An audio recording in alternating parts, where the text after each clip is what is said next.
ఒక తండ్రి తను కష్టపడి సంపాదించిన 50 లక్షల రూపాయలు బ్యాంక్ లో ఫిక్స్డ్ డిపాజిట్ చేశాడు. తన తర్వాత గొడవలు రాకూడదు అని తన పెద్ద కొడుకుని నామినీగా పెట్టాడు. అయితే ఆయన చనిపోయిన తర్వాత ఆ పెద్ద కొడుకు బ్యాంక్కి వెళ్ళి నేనే నామినీని కాబట్టి ఆ 50 లక్షలు నాదే అని క్లెయిమ్ చేశాడు.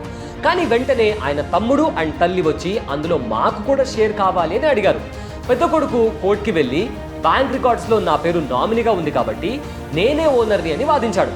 కానీ కోర్టు ఇచ్చిన తీర్పు వింటే మీరు ఖచ్చితంగా షాక్ అవుతారండి. కోర్టు ఏం చెప్పిందంటే నామినీ కేవలం ఆ డబ్బుల్ని రిసీవ్ చేసే ట్రస్టీ మాత్రమే, ఆస్తికి ఓనర్ మాత్రం ఖచ్చితంగా కాదు. ఈ చిన్న లాజిక్ తెలియక ఆ ఫ్యామిలీ ఇప్పుడు కోర్టుల చుట్టూ తిరుగుతుంది. ఇలాంటి సిచ్యువేషన్ మీరు ఫేస్ చేయకూడదంటే ఇవాల్టి వీడియోలో నామినీకి లీగల్ హెయిర్కి మధ్య ఉన్న డిఫరెన్స్ గురించి తెలుసుకోవడం చాలా ఇంపార్టెంట్.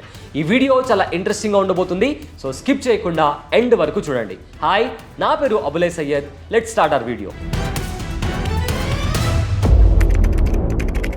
సో మన వీడియోలో పాయింట్ నెంబర్ 1, అసలు నామినీ అంటే ఎవరు? లా ప్రకారం నామినీ అంటే కేవలం ఒక రిసీవర్ మాత్రమే అని మీరు గుర్తుపెట్టుకోవాలి.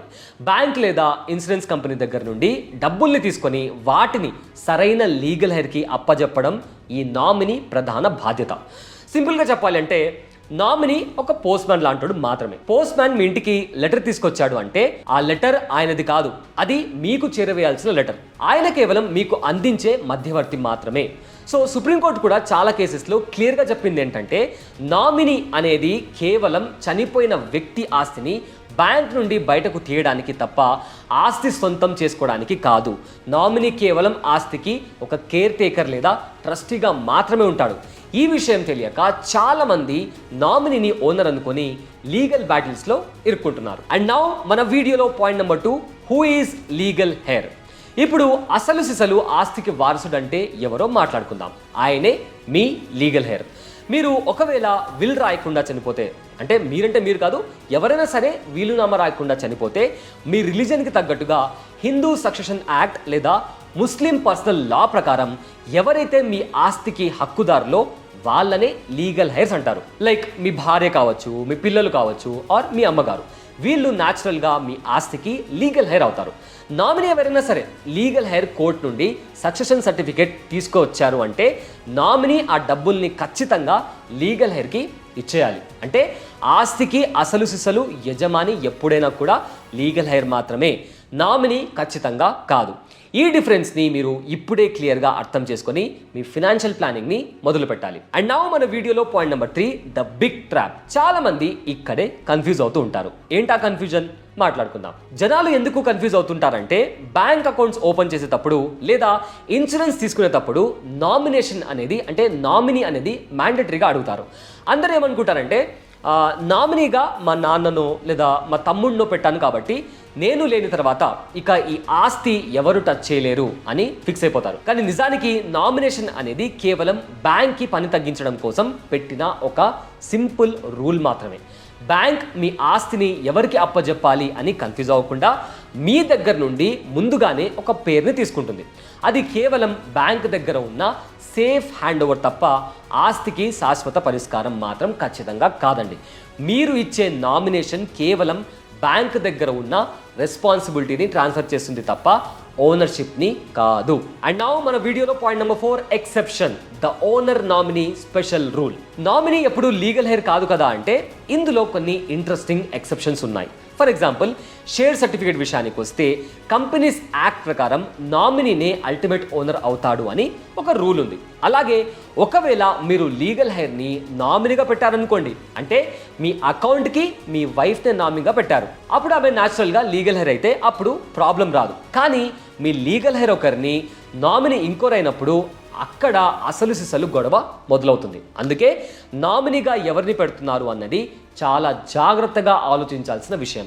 ఈ ఎక్సెప్షన్స్ గురించి తెలుసుకోకుండా ఫినాన్షియల్ డిసిషన్స్ తీసుకుంటే తర్వాత మీ ఫ్యామిలీ చాలా ఇబ్బందులు పడాల్సి ఉంటుంది. అండ్ నౌ మన వీడియోలో point number 5, nominee versus legal heir. ఈ రెండింటి మధ్య తేడా ఏంటి తెలుసుకుందాం. మనం ఒక ఫ్యాసినేటింగ్ కంపారిజన్ తో ఈ డిఫరెన్స్ ని క్లియర్ గా అర్థం చేసుకునే ప్రయత్నం చేద్దాం. నామినీ కేవలం ఆస్తిని రిసీవ్ చేసుకుంటాడు, లీగల్ హెయిర్ ఆస్తిని ఇన్హెరిట్ చేస్తాడు, అంటే సొంతం చేసుకుంటాడు. నామినీ హక్కు కేవలం టెంపరరీ, లీగల్ హెయిర్ హక్కు ఖచ్చితంగా పర్మనెంట్గా ఉంటుంది. కోర్టులో ఎప్పుడైనా లీగల్ హెయిర్కి ప్రిఫరెన్స్ ఎక్కువగా ఉంటుంది. ఒకవేళ వీలునామా ఉంటే మాత్రం ఆ విల్లో ఎవరి పేరైతే ఉంటుందో అల్టిమేట్గా వాళ్ళే ఓనర్స్ అవుతారు. నామినేషన్ కంటే విల్కి చాలా అంటే చాలా ఎక్కువ ఇంపార్టెన్స్ ఉంటుంది.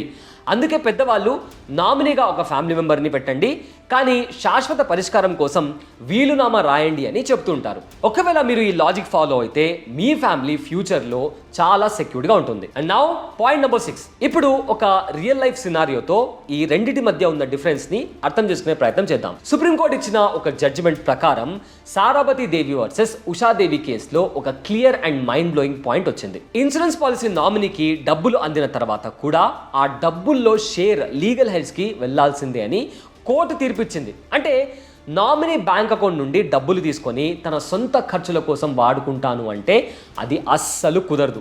లీగల్ హెయిర్స్ కోర్టుకి వెళ్ళి ఆయనని క్వశ్చన్ చేయొచ్చు అండ్ డబ్బులు తిరిగి అడగొచ్చు. ఈ పాయింట్ మీరు గట్టిగా గుర్తుపెట్టుకోవాలి. నామినీ అనేది కేవలం బ్యాంక్ దగ్గర నుండి మీ డబ్బుల్ని సేఫ్గా మీ ఫ్యామిలీకి చేర్చే ఒక ఎస్కాట్ మాత్రమే. మీరు లేని తర్వాత మీ ఆస్తుల్ని మేనేజ్ చేయడానికి నామినీ కేవలం ఒక ట్రస్టీ లాగా పనిచేస్తారు. అండ్ నా మన వీడియోలో పాయింట్ నెంబర్ 7, మీరు ఇలాంటి ప్రాబ్లమ్స్ ఫేస్ చేయకుండా ఉండాలి అంటే ఎలాంటి జాగ్రత్తలు తెలుసుకోవాలో ఇప్పుడు మనం మాట్లాడుకుందాం. మీ ఫ్యామిలీని ఫినాన్షియల్ లీగల్ బ్యాటిల్స్ నుండి కాపాడాలి అంటే ఈ 2 పనులు ఖచ్చితంగా చేయాలి. మొదటిది, మీ నామినీ మరియు లీగల్ హెయిర్ ఒక్కరే అయి ఉండేలా చూసుకోండి. ఫర్ ఎగ్జాంపుల్, మీ అకౌంట్కి మీ వైఫ్ ఆర్ చిల్డ్రన్ని నామినీగా పెట్టండి.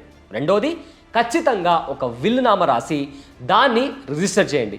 విల్లులో మీరు నేను చనిపోయిన తర్వాత ఈ ఆస్తి ఫలానోడికి మాత్రమే చెందాలి అని రాస్తే అప్పుడు నామినేషన్తో సంబంధం లేకుండా మీ ఆశ నెరవేరుతుంది. బిజినెస్లో క్లారిటీ ఎంత ముఖ్యమో ఆస్తుల విషయంలో కూడా లీగల్ క్లారిటీ అంతే ముఖ్యమండి. ఈ ఒక్క డిసిషన్ మీ తర్వాత మీ ఫ్యామిలీని సంతోషంగా ఉంచుతుంది. సో ఇప్పుడు మనం ఈ వీడియోలో ఏమేమి మాట్లాడుకున్నామో మళ్ళీ ఒకసారి క్విక్గా రీక్యాప్ చేసుకుందాం. నామినీ అంటే ఎవరు? కేవలం రిసీవర్ మాత్రమే, ఆస్తికి ఓనర్ కాదు. లీగల్ హెయిర్ అంటే ఎవరు? అసలు సిసలు వారసుడు, ఆస్తికి పర్మనెంట్ ఓనర్. అండ్ చాలామంది ఎక్కడ కన్ఫ్యూజ్ అవుతారంటే బ్యాంక్ నామినేషన్ మ్యాండేటరీ కాబట్టి అందరూ నామినీనే ఓనర్ అనుకుంటారు, కానీ అది కేవలం బ్యాంక్ ప్రొసీజర్ మాత్రమే. అండ్ షేర్ సర్టిఫికేట్ విషయానికి వస్తే ఇక్కడ మాత్రమే నామినీకి ఎక్కువ పవర్ ఉంటుంది. అండ్ దీనికి సంబంధించి సొల్యూషన్ ఏంటంటే నామినీ అండ్ లీగల్ హెయిర్ ఒక్కరే అయ్యేలా చూసుకోండి. అండ్ ఖచ్చితంగా ఒక వీలునామా రాయడం మర్చిపోకండి. అండ్ గుర్తుపెట్టుకోండి, నామినీ కేవలం పోస్ట్ మ్యాన్ మాత్రమే, అసలు ఓనర్షిప్ లీగల్ హెయిర్కే దక్కుతుంది. సో ఇదండి నామినీ వర్సెస్ లీగల్ హెయిర్ మధ్య ఉన్న డిఫరెన్స్. నామినేషన్ ఇచ్చేసాంలే ఇక టెన్షన్ లేదు అని లైట్ తీసుకోకండి. మీరు కష్టపడి సంపాదించిన రూపాయి మీ తర్వాత మీ ఫ్యామిలీ మధ్య గొడవలు క్రియేట్ చేయకుండా ఉండాలి అంటే ఇవాళే మీ ఫినాన్షియల్ నామినేషన్ అండ్ వీలునామాని ఒకసారి క్రాస్ చెక్ చేసుకోండి. కోట్ల చుట్టూ తిరిగే కంటే ఒక 10 నిమిషాలు ఆలోచించి స్మార్ట్ డిసిషన్ తీసుకోవడం ఎప్పుడైనా ఒక గొప్ప విషయం. ఈ వీడియోలో మీకు బాగా నచ్చిన పాయింట్ ఏంటో కింద కామెంట్ సెక్షన్లో తప్పకుండా మెన్షన్ చేయండి. అండ్ మీ ఫ్రెండ్స్ అండ్ ఫ్యామిలీలో ఆస్తుల గురించి డిస్కషన్ నడుస్తుంటే వాళ్ళకి ఈ వీడియోని షేర్ చేసి అవేర్నెస్ కల్పించండి. మరికొన్ని mind blowing business and financial deep dives కోసం ఇప్పుడే బాస్ వాళ్ళ ఛానల్ని సబ్స్క్రైబ్ చేసుకోవడం అస్సలు మర్చిపోకండి. This is Abulai Sayyad. Thanks for watching. Brand partnerships and advertising enquiries కోసం brand@bosswala.com కి ఈమెయిల్ చేయండి లేదా 9108014192కి వాట్సాప్ చేయండి. Bosswala. Be the boss.